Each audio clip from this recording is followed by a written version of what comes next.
I am Azanian. I'm the Assistant President of UWC for 2018-2019, and I'm from the Pan-African Student Movement of Azanian, abbreviated as UPAZ. So basically, we're here today to speak to directors of NSFAS and to address issues that a student at higher education and training are experiencing. Basically, one of the problems that makes us to gather here today is Circular 6 of NSFAS, which basically, I think, it is the most ill treatment that students have ever experienced.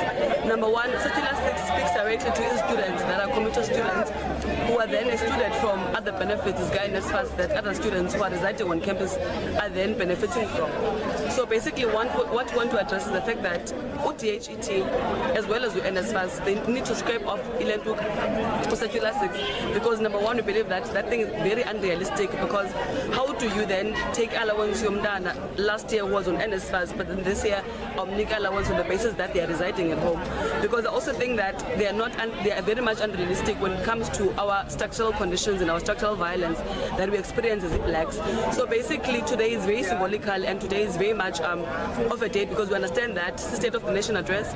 So we believe that also Treasury of this country needs to directly address the issue of higher education funding, because for the past years higher education has not been funded to be funded, because we also understand that under the term of UJZ, Jacob Zuma, he did implement free education, but we have not seriously seen its fruitfulness and free education, because we're still subjected to loans as NSFAS. So basically what we want to address, basically outside of NSFAS and everything else, it is free education in this country that was implemented in 2017.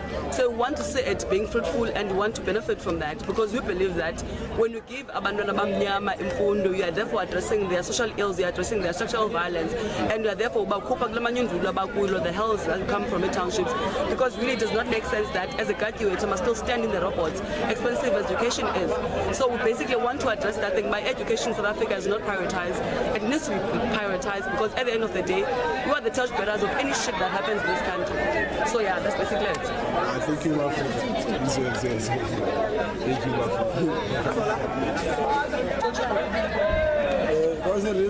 it.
Secretary General of the SRC in the University of the Western Cape. Today we are assembling here, most of us as black children who are suffering from these higher institutions of learning, whereby we are being suffocated. The reason why we're meeting here, we are here to make sure that we do submit what we call a memorandum of demands to Chief of Administrator of NSFAS, Dr. Randall. The first thing, we're here in 2015, we're here in 2016, we're here in 2017, we're here in 2019. We're still here even today. It's been 5 years crying with the same cry. What the only thing we're asking is free education, nothing else, so that we can change the virtue of being blackness, the virtue of going back to the squatter camps. The only thing we're asking is for our appeals to be approved. Our appeals, they must be approved next week Friday on the 28th of June 2019. We don't want anything else. We don't want response. We want answers from Dr. Rendell. The only thing we want. Secondly, we're against the issue of Circular 6, which is a policy that was introduced by the Department of Higher Education and Training, and also with the NSFAS together. So that this policy is the policy that states that if you are staying at home, especially as a black and poor student, because we know who's staying at home is a black and poor student, you cannot get food allowances, which means that automatically this is a systematical exclusion in terms of academic and epistemology to a black child. We are saying we want this policy to be removed. We don't even want its review. We want it away because it let us fail. Number two, another thing we're having, it is the crisis we're facing of N1+. If you are saying that you must only fail once, and then if you fail twice, you are losing your NSFAS. We're saying, okay, no problem, but remove the Circular 6, because how will I be able to perform academically if I have no food? I go to class with an empty stomach. I go to class with not knowing that I'll be placed or not.